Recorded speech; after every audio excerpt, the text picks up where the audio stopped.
ہمہ وقت تیار ہیں۔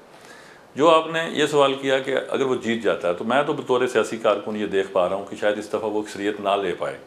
مجھے ان کی اکثریت تو اس حوالے سے نظر آتی ہے، لیکن سنگل لارجسٹ پارٹی کے حوالے سے وہ جس طرح ان کی توقع تھی کہ 400 اس بار 400 پار، وہ لگتا ہے کہ وہ 400 پار والا جو نعرہ ہے نا، وہ میرے خیال میں تو مجھے ممکن ہے، اب وہ انتخابات کے رزلٹ پہ پتہ چلے گا، لیکن بطور سیاسی تجزیہ نگار میں یہ کہہ سکتا ہوں کہ وہ 400 پار والی صورتحال مجھے نظر نہیں آ رہی۔ تو اس کا مطلب کیا ہے کہ جو وہ ڈیولپمنٹ کا یا جو فاشزم کا جو بھی اس کا فلسفہ ہے، وہ ہندوستان کی اشرافیہ نے، انٹیلیجنس نے، جو جتنے بھی ان کے پڑھے لکھے طبقات ہیں، انہوں نے وہ سارا فاشزم کا جو فلسفہ ہے اس کو مسترد کر دیا۔ جب وہ 33 کروڑ ہندوستان کے بسنے والے شہریوں کو جو کہ مسلمان ہیں، وہ کہتا ہے یہ سارے انفارمرز ہیں، ان کو مانتے نہیں ہیں، تو وہ جب وہ ان کو مانتے ہی نہیں ہے تو وہ ہندوستان کی بنیادی طور پر بیسک فیبرک کو تو مکمل برباد کر چکا ہے۔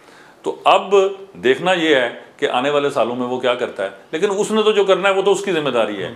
ہماری قومی ذمہ داری کیا ہے کہ ہمیں دشمن کے عزائم سے باخبر رہنا ہے، اس کے مطابق اپنے اندر ملی اور قومی یکجہتی کو فروغ دینا ہے، اور پھر ایسی صورتحال تعمیر و ترقی کے حوالے سے آزاد کشمیر میں اس کو رواں رکھنا ہے کہ آزاد کشمیر کو دیکھتے ہوئے مقبوضہ کشمیر کے شہریوں کی امید بھی جو ہے وہ پوری طرح سے زندہ رہے۔ اچھا پریم صاحب، لیکن ایک بحث ہمارے ہاں بھی ہوتی رہتی ہے اکثر، کبھی کہتے ہیں جی کہ جو آزاد کشمیر ہے اس کو صوبہ بنا دیا جائے پاکستان کا، کبھی کہتے ہیں پنجاب میں ضم کر دیا جائے، کبھی کہتے ہیں کے پی کے سا بن جائے، کبھی ہوتا ہے جی کہ جی بی اور آزاد کشمیر کو بنا کر کوئی ایک یونٹ بن جائے۔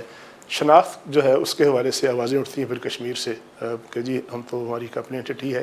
یہ جو مختلف فارمولے ہیں، ان میں سے ایکسیپٹیبل ہے کوئی فارمولہ آپ کو کشمیر کے رہنے والوں کو، یا پھر یہ ہے کہ محض یہ درفتنیاں ہیں، کوئی چھوڑتا ہے اور چھوڑ کے بے چینی پیدا کرتا ہے؟ یہ درفتنیاں جب چھوڑی جاتی ہیں نا، تو میں بڑے افسوس سے مجھے یہ کہنا پڑتا ہے کہ یہ ایک ایسا نفرت انگیز ماحول پیدا کرتی ہیں کہ جس کو درست کرنے میں پھر ہمیں کئی سال لگتے ہیں۔ میں نے اسی لیے اشارتاً آپ کو کہا تھا کہ 5 اگست 2019 کے بعد ایک گفتگو قومی سطح پر کی گئی کہ شاید کشمیر کے بارے میں کچھ سودہ بازی کر لی گئی ہے، تو پھر یہ کریڈٹ تو موجودہ آرمی چیف کو دینا پڑے گا نا، کوئی اس کے علاوہ کوئی الفاظ نہیں ہے کہ انہوں نے آرمی چیف بنتے ساتھ ہی جب وہ ملٹری اکیڈمی کا کول میں تشریف لے گئے تو انہوں نے یہ پچھلی جتنی دھن تھی مسئلہ کشمیر پر، وہ اپنے ایک بیان سے وہ ساری کی ساری زائل کر دی، اور یہ کہا گیا مسلح افواج سربراہ کی حیثیت سے، انہوں نے برملا کہا کہ جی کشمیر پر وہی پالیسی کنٹینیو کرے گی جو پاکستان کی اسٹیٹ پالیسی ہے، اور وہ کیا ہے کہ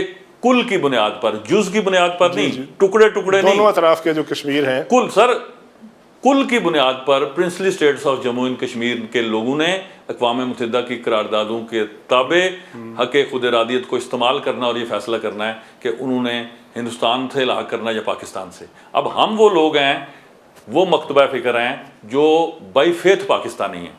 ہم نے فیصلہ کیا 19 جولائی 1947 کو، آپ دوستوں نے فیصلہ کیا 14 اگست کو۔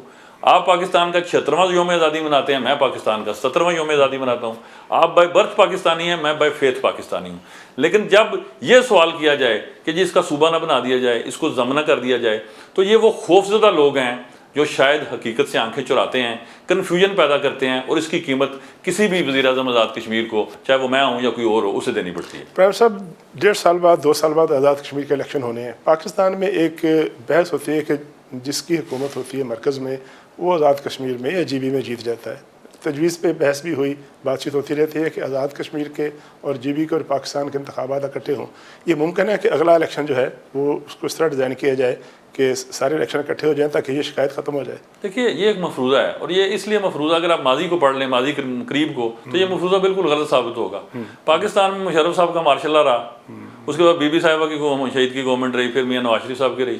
آزاد کشمیر میں بیرسٹر سلطان محمود صاحب نے 5 سال پورے کیے، 9000 جو ابھی موجودہ صدر گرامی ہیں، 96 سے لے کر 2001 تک، پھر 2001 سے لے کر 2005 تک پھر مشرف صاحب آگے، وہاں اسکندر یاد صاحب نے وقت پورا کیا۔ آزاد کشمیر میں تو ایک لمحے کے لیے بھی جمہوریت ڈی ٹریک نہیں ہوئی، تو پھر یہ تو نہیں ہو سکتا کہ جو پاکستان کی حکومت ہے آزاد کشمیر میں تو مارشل لا لگا نہیں۔ یہ فیزیبل نہیں ہے کہ 7 الیکشن ہوئے، اور نہیں، اگر ہوں تو ضرور ہوں، لیکن ہمارا مسئلہ یہ ہے کہ جب ہمارے 5 سال پورے ہو جاتے ہیں تو پاکستان میں کسی حکومت کا مڈ ٹرم ہوتا ہے یا کوئی خاتمے کے قریب ہوتی ہے، کیونکہ یہاں تو روایت جو ایسی ہے کہ 5 سال پورے کرنے کو کوئی تصور ابھی کوئی پروان زیادہ چڑھا نہیں ہے، تو حکومتیں تبدیل ہوتی رہتی ہیں، لیکن ہمارے آزاد کشمیر میں اسمبلی اپنی مدت پوری کرتی ہے، اور اگر حکومتیں تبدیل بھی ہوتی ہیں تو آئینی طریقے سے ہوتی ہیں۔ اچھا، جو اس وقت صورتحال ہے آپ کی حکومت کے بارے میں، 13 مہینے ہو گئے آپ کو، اکثر آتا ہے کہ صبح گئی، دوپہر گئی، شام گئی، کچھ لوگ کہتے ہیں جی کہ 6-7 جو ہیں فارورڈ بلاک کے لوگ ہیں وہ آپ کے سپورٹر ہیں، اگر وہ نہیں ہوں گے تو آپ جو ہے آپ کی حکومت ختم ہو جائے گی، تو خطرہ ہے کہ آپ کی حکومت اگلے چند دنوں میں یا اگلے مہینوں میں آنے والے میں کوئی فارغ ہو جائے اور نئی چینج آف فیس ہو جائے؟ دیکھیے طارق بھائی، میں بنا تھا 20 اپریل 2023 کو، ابھی مجھے 13 ماہ ہو گئے ہیں، تو 13 ماہ میں تقریباً 3365 مرتبہ پر ڈے، تو پھر اس کو آپ ملٹیپلائی کر لیں، اتنی عدم اعتماد کی جو مفروضے ہیں، لیکن وہ تحریک آئی نہیں، زبانی کلامی ہے یہ سر۔ میرا ایمان کیا ہے کہ اقتدار خالصتاً اللہ پاک کی امانت ہے، بندے جو ایم ایل ایز ہیں وہ اسباب ہیں، مسبب الاسباب کون ہے؟ مالک الملک۔ جب تک اس نے میرے قلم میں اختیار رکھا، مجھے اللہ پاک کی مخلوق کی بھلائی کے لیے وہ اختیار استعمال کرنا ہے، کسی کا باپ بھی نہیں روک سکتا۔ اور جس دن مدے پورے ہو جائیں گے، ایم ایل ایز میرے مخالف، میں نے تو اسمبلی میں بھی کئی دفعہ کہا ہے، اب تو دہرا کے بھی تھک گیا ہوں کہ جب کوئی بندہ میرا کوئی دوست کلیگ 27 بندے پورے کر لے گا، اسے مجھے فون کال کرنی ہے کہ جی ہم 27 بندے آپ کے مخالف یہاں بیٹھ کے کھانا کھا رہے ہیں، میرا استعفیٰ پہنچ جائے گا پریزیڈنٹ کو۔ اچھا، ایک ذرا بریک سے پہلے ذرا مختصر جواب دیجیے گا، مطالبہ کیا ہے فاروق حیدر صاحب نے بھی کہا ہے کہ جلدی انتخابات کر لیں آزاد کشمیر کے، جو پچھلا ٹینیور تھا، پچھلا جو مینڈیٹ تھا ان کے بقول کہ وہ پریشر تھا اور وہ دھاندلی ہو گئی، تو وہ مینڈیٹ جینوئن نہیں تھا، تو آپ حمایت کریں گے کہ اگر اس وقت الیکشن ہو جائے 6 مہینے بعد، 7 مہینے بعد؟ دیکھیے وہ بڑے معصوم سابق وزیر اعظم ہیں، اچھا، وہ جس حکومت کا وہ حصہ نہ ہونا، نہ وہ اس دنیا کو مانتے ہیں، نہ اسمبلی کو، نہ وہ اس نظام کو مانتے ہیں، تو شاید اس کا یہ ترجمہ بھی لیا جا سکتا ہے کہ انہیں یہ یقین نہیں ہے کہ میاں نواز شریف صاحب یا میاں شہباز شریف جو مسلم لیگ نون کی حکومت ہے وہ مرکز میں زیادہ دے دے گی، تو وہ اس کے ہوتے ہوئے الیکشن کرانا چاہتے ہیں۔ مجھے تو ویسے مرکزی حکومت بھی کہیں جاتے نظر نہیں آ رہی، لیکن یہ معصوم سی خواہشات ہیں، ہزاروں خواہشیں ایسی کہ ہر خواہش پہ دم نکلے۔ آپ کا سیاسی فیوچر کیا ہے؟ مسلم لیگ نون میں جائیں گے، پیپلز پارٹی میں جائیں گے، پی ٹی آئی میں رہیں گے، یا آزاد حیثیت میں رہنا پسند کریں گے؟ دیکھیے گزارش یہ ہے کہ پولیٹیکل ورک کرنے ہر جب میں پالیٹکس کرنی ہوتی نے ہے۔ پرائم منسٹر جب میں بنا تو ہم 23 دوستوں نے پی ٹی آئی کو چھوڑ کے فارورڈ بلاک بنایا، ٹھیک۔ اب آزاد کشمیر میں اس وقت اکثریت ہے 23 رکنی فارورڈ بلاک کی، اور اس کے ساتھ اس کے اتحادی جماعتی ہیں، پیپلز پارٹی اور مسلم لیگ نون، ٹھیک ہے سر۔ اور پاکستان میں بھی، آزاد کشمیر میں بھی، اور جمہوریت کا بھی یہ فلسفہ ہے کہ جہاں جس جماعت کی یا جس گروپ کی اکثریت ہے اس کا پارلیمانی لیڈر ہوگا، باقی اس کے اتحادی ہوں گے۔ اب یہ فیصلہ ایک فرد واحد نے کرنا نہیں ہے کہ مستقبل میں عام جب الیکشن ہوگی اس کی بات کر رہا ہوں، میں وہی عرض کر رہا ہوں نا کہ یہ الیکشن ہمارے ہونے ہیں تقریباً 2.25 سال بعد۔ جی جی جی۔ اچھا 2.25 سال بعد پاکستان کے کیا حالات بنتے ہیں؟ آزاد کشمیر میں ہماری پولیٹیکل روم اینڈ سپیس کیسے بنتی ہے، کیسے رہتی ہے؟ پھر ہم سب دوست جو اکٹھے جنہوں نے ایک کشتی میں اکٹھے فیصلہ کریں گے، مل کے فیصلہ کریں گے، ہم اپنے کلیکٹیو وزڈم کے تحت کیا فیصلہ کرتے ہیں؟ اب چونکہ میں ایک ایسی ذمہ دار عہدے پر بیٹھا ہوں کہ کوئی ایسی بات کروں گا تو آج کل سوشل میڈیا پہ یا میڈیا پہ کلپس چلتے ہیں کہ جی آپ نے فلاں پروگرام میں یہ بات کہی تھی، تو میں چونکہ غیر ذمہ دار بات کرتا نہیں ہوں، جب فیصلہ کروں گا دوستوں کی مشاورت سے کروں گا اور ڈنکے کی چوٹ پہ کروں گا۔ یہاں بریک لیں گے، اور بریک کے بعد ہمارا جو آخری سیگمنٹ ہوگا اس میں پوچھیں گے پرائم صاحب سے کہ آپ نے عوام کی فلاح کے لیے جو بچت کے آپ نے شروع میں آ کے دعوے کیے تھے اس پہ کیسے عمل کیا ہے، پارلیمنٹیرینس کے لیے کیا کیا ہے، ترقیاتی کاموں کے لیے آپ نے کوئی پیسے ویسے دیے یا نہیں دیے، بریک کے بعد بات کریں گے۔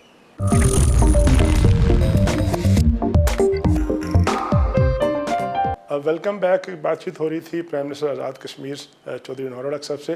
چودھری صاحب، ایک بڑی کنٹروورسی پیدا ہوئی پاکستان میں 2-3 دن پہلے، جو بڑا مشہور زمانہ کیس ہے، ایک بچہ جس کو جو لاپتہ تھا پہلے، بعد میں باغ سے جو ہے وہ پھر برآمد ہوا پولیس کی کسٹڈی سے، اس کے بارے میں اٹارنی جنرل آف پاکستان نے ایک بیان دیا۔ اس بیان کی تشریح کی جا رہی ہے کہ انہوں نے آزاد کشمیر کو فارن ٹیریٹری قرار دے دیا۔ اس کی آئینی حیثیت کیا، اور اس پر بڑی تنقید ہو رہی ہے کہ حکومت پاکستان نے اپنا شاید موقع بدل لیا، اس کی ذرا بتائیے گا ہمارے ناظرین کو۔ بات نہیں ہے، دیکھیے جو آئینی گفتگو ہے نا، ہمارا المیہ یہ ہے کہ جب ہم اس پہ بھی وی لاگ کرتے ہیں نا تو وہ اپنے ذہن کی ساری پراگندہ یا آلودہ سوچیں وہاں بیان کر دیتے ہیں، جبکہ جو چیز کتاب میں لکھی ہوئی ہے اسے کھول اور پڑھ لو۔ پاکستان کے آئین کی آرٹیکل 257 کو میں پڑھ دیتا ہوں۔ When the people of state of Jammu and Kashmir decide to accede to Pakistan, the relationship between Pakistan and that state shall be determined in accordance with the wishes of the people of that state۔ یہ تو ہو گیا پاکستان کا معاملہ۔ اب جو آزاد کشمیر کا آئین ہے وہ بالکل کریڈٹ ہی دیتا ہے۔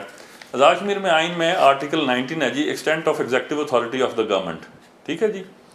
The executive authority of the government shall not accede to the matters with respect to which the assembly has power to make laws, including part B of 3rd schedule, and shall be so exercised as not to impede or prejudice the responsibilities of government of Pakistan in relation to the matters specified in sub article 3.